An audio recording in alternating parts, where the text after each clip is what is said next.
परवीन साहिबा, ये बताइए कि अली बकाकची यहाँ पर थोड़े मुद्दत के लिए आए हैं या मुस्तकिल काम करेंगे? काया साहब, अली बकाकची के आने और आपके बेटे के जाने के दरमियान कोई ताल्लुक है? पहले आमिर साहब का इस्तीफा, फिर ये बड़ा तबादला।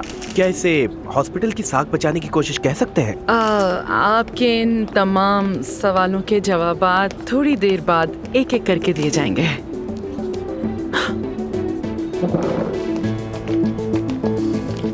खुशामदीद। शुक्रिया।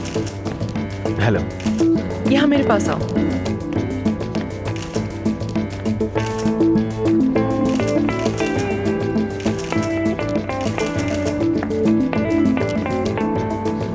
बैठिए। बहुत शुक्रिया।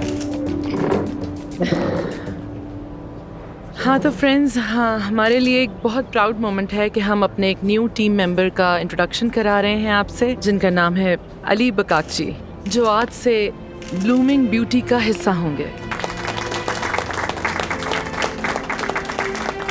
वेलकम अली, अब आपकी बारी। बहुत शुक्रिया। आप लोगों के दरमियान होना मेरे लिए भी बहुत एजाज की बात है।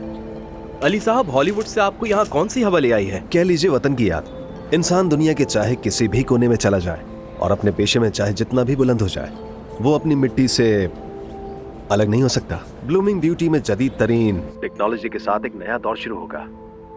इसकी बातें तो सुनो जरा।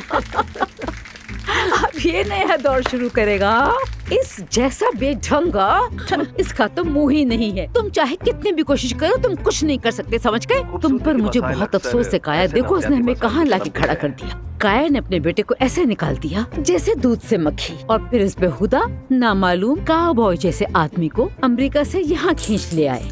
बहुत अच्छे। रुको, ऐसे नफ्सियाती मसाइल का इलाज बहुत ही मुश्किल के साथ मुमकिन हो पाता है। अगर कोई और सवाल है तो पूछे, वरना आपसे इजाजत चाहूंगा। जरा यहाँ आकर देखो, ये दोनों मेज में हाथों में हाथ डालकर बैठे हुए हैं क्या? जरा जल्दी यहाँ आओ। अरे, इसलिए हम आपने कैसे देखा सबा साहब? क्योंकि दोनों के हाथ मेज पर नहीं है। पता नहीं, शायद टांग पर है या गोद में। क्या कह रही हो? ये क्या कह रही हो तुम? हॉस्पिटल मजीद आगे बढ़े। इनको देखो, जरा गौर से देखो। तुम लोग मेरे बेटे को निकालना चाहते हो ना, और अब खुद मजे कर रहे हो। ऐसा ही है ना काया साहब? रुको, ऐसा ही है। वहीं रुको, जरा ठहरो वहीं पर। ठीक है, मैं अभी आ रही हूँ, आके देखती हूँ तुम्हें। आपके जहन में क्या चल रहा है सबा साहिबा? अब मैं भी इनकी तरह खेल को उसूलों के मुताबिक खेलूंगी। मैं भी इनकी तरह आहिस्ता आहिस्ता खेलूंगी, पुरअतमाद कदमों से आगे बढ़ूंगी। हाँ, ये मैच हमें जीतना होगा और कोई रास्ता नहीं है। हाँ, हम जीतेंगे, जरूर जीतेंगे। मैं छोड़ूंगी नहीं। ठीक है, कल आपका इंतजार रहेगा। अरे क्या बात है। शुक्रिया शुक्रिया। ठीक है, फिर मुलाकात होती है। गुड मॉर्निंग महानूर, क्या हाल है? गुड मॉर्निंग, सब खैरियत तो है? मेरी बीवी ने मुझे 2 बार फोन किया और मैंने दोनों बार नहीं उठाया।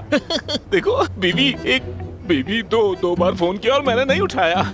अपनी बीवी का नंबर बीवी के नाम से सेव किया है? बीवी है तो बीवी के नाम से सेव करता ना, किसी और नाम से करता क्या? माशूक कहने के लिए अब बहुत देर हो गई है, सब कुछ खत्म हो चुका। लेकिन तुमने जैसा कहा था मैंने वैसा ही किया, सब कुछ परफेक्ट हो गया है। बीवी ने एक ही दिन में 2 बार फोन किया, ऐसा तो कभी भी नहीं हुआ मेरे साथ। फिर क्या हुआ, जरा सुनाओ तो। मैंने कहा, क्या तुम तलाक चाहती हो? मैं भी यही चाहता हूँ। वकील हो तो वकील, कागजात हो तो कागजात, मालूमात हो तो मालूमात। बस अब बहुत हो गया, रिश्ता टूटना है तो टूट जाए। तो वो क्या बोली? उसका चेहरा लटक गया, उसका ये अंदाज देखकर मैं हैरान हो गया। उसका सारा गुरूर खत्म हो गया। कहने लगी, क्या तुम्हारी जिंदगी में कोई और आ गया है? ये फैसला इतनी जल्दी कर लिया तुमने, इतनी आसानी से हार मान गए? मैंने कहा था ना, महानूर जानती है। वाकई ऐसा ही है, सच में महानूर जानती है, जैसे कोई जबरदस्त ब्रांड हो। महानूर ब्रांड। अब तो जो मांगो तुम्हारे लिए हाजिर है। 1 किलो पिस्ते वाला बकलावा ले आओ, साथ में 1 किलो कुल्फी भी। अरे वो तो आसान है, कोई बात ही नहीं है। मैं तुम्हारे एहसान के बदले कुछ देना चाहता हूँ। तुमने मेरी इतनी मदद की है तो मैं तुम्हारे लिए इतना तो कर ही सकता हूँ। एहसान धुंधला होता है, बकलावा ज्यादा वाज़ेह है। बकलावा वाज़ेह है। बकलावा वाकई ज्यादा वाज़ेह है। ठीक कहा तुमने। अब अगली चाल क्या है? अब क्या करूँ मैं, जल्दी बताओ। मेरे पास चालें बहुत हैं। अब देखो, आज रात घर जितना देर से जा सकते हो जाओ। देर से जाओ? बहुत ही खुश मिजाज बनकर जाओ। बीवी को आधी नजर से देखो, उसे बेदिली से शब बखैर कहो और फिर सीधे बिस्तर में जाकर लेट जाओ। हाँ, समझ गया। खुश होकर आ रहा हूँ, देर से आ रहा हूँ, थोड़ी सी थकन भी है। अच्छा, शब बखैर, जाके सो जाओ बस। उससे आई कांटेक्ट न करना। हाँ समझ गया, जैसे कि तंग आके सोने जा। हाँ, बिल्कुल जबरदस्त। तुम बहुत माहिर। बीवी 3 आ गई।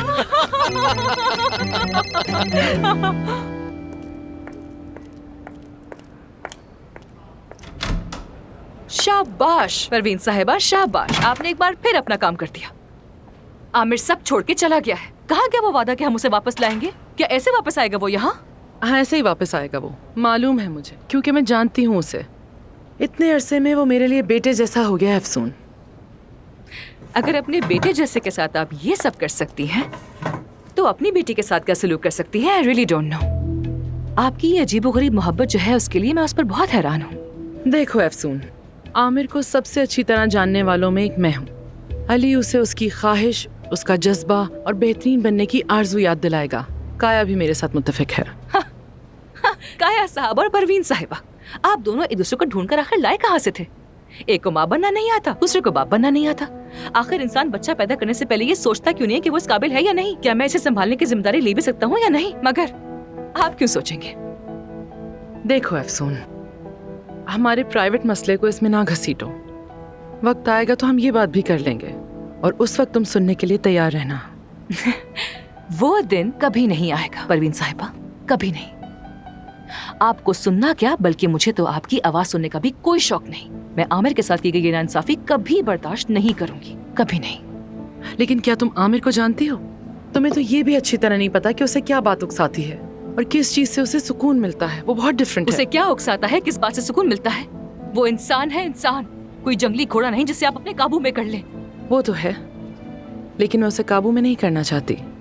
मैं उसे सिर्फ उसका असल चेहरा दिखाना चाहती हूँ। उसे सिर्फ एक चीज की जरूरत है, ये जानने की कि उसका बाप उसे अहमियत देता है। हर बच्चा यही चाहता है। यानी उसका मसला अली बकाक्ची नहीं, उसके बाबा काया साहब है। आमिर कहीं नहीं जाएगा, तुम देख लेना। बस तुम अली के थोड़ा करीब रहो। आमिर के करीब रहूं, ये मतलब है आपका? अली के, तुम जितना अली के करीब रहोगी, आमिर उतना ही पागल होगा। नहीं नहीं परवीन साहिबा, आप बिल्कुल पागल हो चुकी हैं। अपनी इन बेतुकी ख्वाहिशात को अपनी हद तक रखें और हम पर मुसलत करना बंद कर दीजिए, समझ गई? कटोरे में जहर देना बाकी रह गया है बस। मैं भी किससे बात कर रही हूँ? ये बताओ, आज किसी ने आमिर को देखा? मैंने बिल्कुल नहीं देखा। नहीं, प्रेस कॉन्फ्रेंस के बाद से मैंने भी नहीं देखा। हाँ वाकई। मुझे तो बहुत भूख लग रही है, मैं जरा बाहर जा रही हूँ। कोई आएगा मेरे साथ? बाहर जाने से पहले मैं तुम्हें कुछ बताऊं, मेरे पास जबरदस्त खबरें हैं। मेरे बारे में? नहीं, मेरे बारे में। यानी मेरा कोई लेना देना नहीं। जरा सी हमदर्दी, जरा सी मोहब्बत रखो। तुम्हारे अंदर मुरव्वत की बहुत कमी है। एफसून, खाने पर जा रहे हैं, तुम भी चलोगी? हम बाहर जा रहे हैं खाने के लिए। क्या ये हमें नहीं दिमाग सुना? कहीं और है। हाँ कहो असली। एफसून, ये सब क्या हो रहा है यार? तुम्हारा हॉस्पिटल फिर से सोशल मीडिया पे ट्रेंडिंग बन गया है। कह रहे हैं कि आमिर की जगह अली आ गया है। तुमने ऐसी खबर पहले क्यों नहीं दी मुझे? मत पूछो यार, ये तो मेरे लिए भी बहुत बड़ा सरप्राइज था। अच्छा, तो क्या आमिर को मालूम है कि तुम दोनों पुराने आशिक रह चुके हो? चुप करो लड़की, जरा आहिस्ता बात करो। मैं अपने काम पर हूँ। अपने कमरे में नहीं हूँ। किसी को सूरत हाल का पता नहीं और पता चलना भी नहीं चाहिए। अरे मुझे क्या पता इस बारे में यार। अभी आमिर आया था, बहुत खफा लग रहा था। मैंने सोचा शायद उससे पता चल गया और तुम दोनों की लड़ाई हो गई है। आमिर वहाँ पर है? हाँ आया था, हवा की तरह। घोड़ों में सेक लिया और फौरन ही चला गया। ठीक है, मैं फौरन आ रही हूँ वहाँ। ठीक है। उस बारे में तमाम वजाहत दे चुकी हूँ।